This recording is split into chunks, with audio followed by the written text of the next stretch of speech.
أشهد أن لا إله إلا الله وحده لا شريك له وأشهد أن محمدا عبده ورسوله أما بعد فأعوذ بالله من الشيطان الرجيم بسم الله الرحمن الرحیم۔ سامعین و ناظرین کرام، السلام علیکم ورحمۃ اللہ وبرکاتہ۔ آج کا پروگرام پاکستان کے ارباب اختیار و اقتدار، کرپٹ اور مفاد پرست سیاستدانوں، بیوروکریٹس، انتہا پسند اور بے لگام مذہبی قائدین کے نام ہے، اور یا پھر پاکستان کے محب وطن اور حساس دل عوام، دانشوروں، صحافیوں، منصفوں کے نام ہے۔ خاکسار اس پروگرام میں قیام پاکستان کے لیے جماعت احمدیہ کے کردار پر چند نکات بیان کر رہا ہے۔ اس میں تاریخ وار تسلسل نہ ہے۔ اس پروگرام کا مقصد حساس دل لوگوں کو سرسری سی معلومات دینا ہے۔ پاکستان کے حالات واضح رنگ میں بتا رہے ہیں کہ پاکستان کا مسلمان من حیث القوم عالمگیر جماعت احمدیہ مسلمہ کی شدید مخالفت، استہزاء، تکذیب، تکفیر اور تعظیم میں مبتلا ہے۔ احمدیت مخالف علماء جماعت احمدیہ کو مبتلا عذاب و آزار کرتے ہوئے افراد جماعت پر عرصہ حیات تنگ کیے ہوئے ہیں، کیونکہ جماعت احمدیہ ایک الہی جماعت ہے، حضرت امام مہدی و مسیح موعود علیہ السلام کی جماعت ہے۔ اس لیے احمدیت مخالف علماء جماعت احمدیہ سے نہیں بلکہ اللہ تعالیٰ سے لڑ رہے ہیں، اور اس لڑائی کا ماحصل یہ ہے کہ پاکستانی قوم من حیث القوم بڑی تیزی کے ساتھ اپنے بد انجام کی طرف بڑھ رہی ہے۔ پاکستانی قوم من حیث القوم شدت سے محسوس کر رہی ہے کہ وہ کئی ایک نحوستوں کا شکار ہو چکی ہے، مگر وہ ان نحوستوں سے نجات کی کوئی راہ نہیں پا رہی، اور وہ ان نحوستوں کی اصل وجہ جاننے سے قاصر ہے، کیونکہ وہ عام شعور سے محروم ہے۔ وہ نسل بعد نسل ان حالات میں دھکیلی گئی ہے۔ اب وہ برائی کے اس انتہائی نقطہ پر پہنچ چکی ہے جہاں پر قوموں کی بری تقدیر کا فیصلہ صادر کر دیا جاتا ہے۔ خاکسار کے بیان پر پاکستان کا بچہ بچہ گواہ ہے۔ پاکستان کا ہر عام و خاص، ہر کس و ناقص، عاقل و جاہل اپنے دل سے مان رہا ہے، اقرار کر رہا ہے، برملا کہہ رہا ہے، واہ ویلا کر رہا ہے، چیخو پکار کر رہا ہے کہ پاکستان بڑی تیزی کے ساتھ عدم استحکام کا شکار ہو رہا ہے۔ پاکستان کو اپنے قومی وجود کو قائم رکھنا مشکل ہوتا جا رہا ہے۔ شاید یا یقینی طور پر پاکستان ٹوٹنے جا رہا ہے۔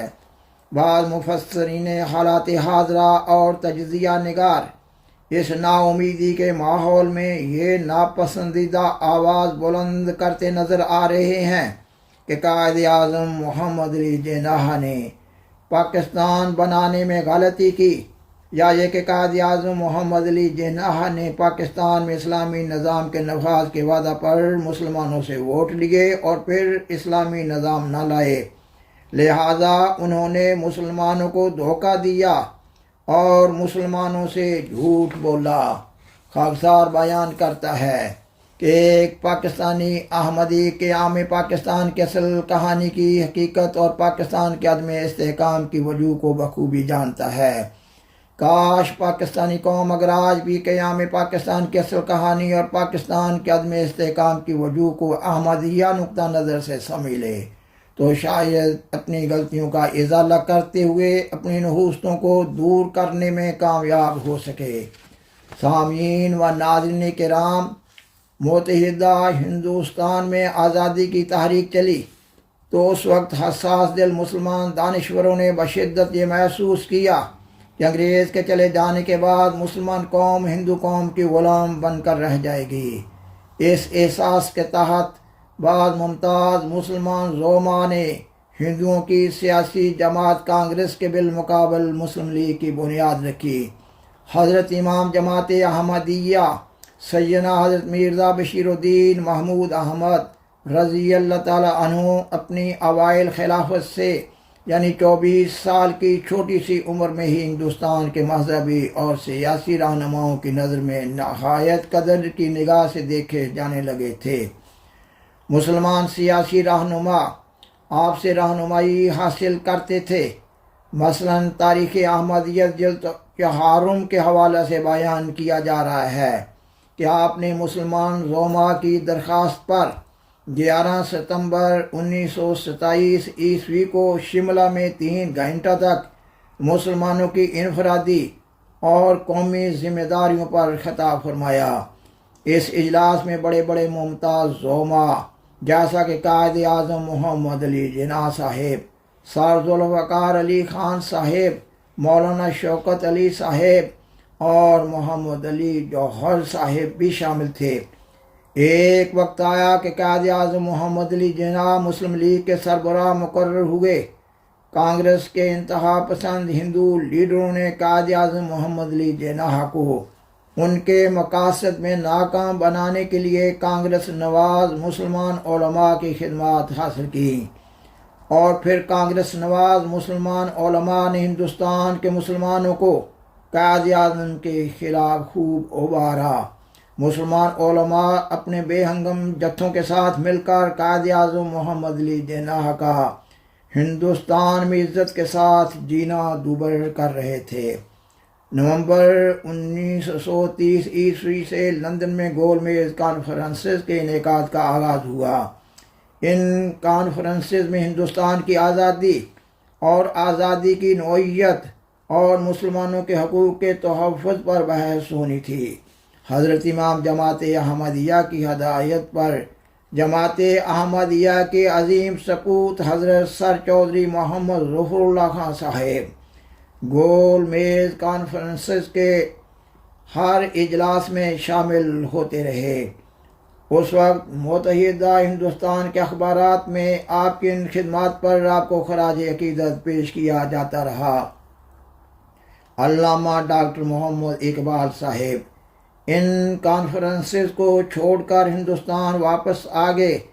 قائد اعظم محمد علی جناح بھی کانگریس نواز مسلمان علماء کے رویہ سے بدل ہو چکے تھے، اور انہوں نے بھی گول میز کانفرنس کے اختتام پر لندن میں ہی بود و باش اختیار کر لی۔ سامعین و ناظرین کرام، تاریخ احمدیت جلد نمبر 6 صفحہ 102 تا 105 کے حوالے سے بیان کیا جا رہا ہے۔ جماعت احمدیہ کے دوسرے امام سیدنا حضرت مرزا بشیر الدین محمود احمد رضی اللہ تعالیٰ عنہ نے اپنے مبلغ امام مسجد لندن کے ذریعہ قائد اعظم محمد علی جناح کو ہندوستان واپس آ کر مسلمانوں کے مفادات کے لیے کام کرنے کی پرزور تحریک کی اور اپنی طرف سے ہر ممکن تعاون کا یقین دلایا۔ لہذا اپریل 1933 عیسوی میں عید الاضحیٰ کے دن احمدیہ مسجد فضل لندن میں منعقدہ ایک تقریب میں قائد اعظم محمد علی جناح نے ہندوستان میں واپس آنے اور مسلمانوں کے مفادات کے لیے کام کرنے کا اعلان کیا۔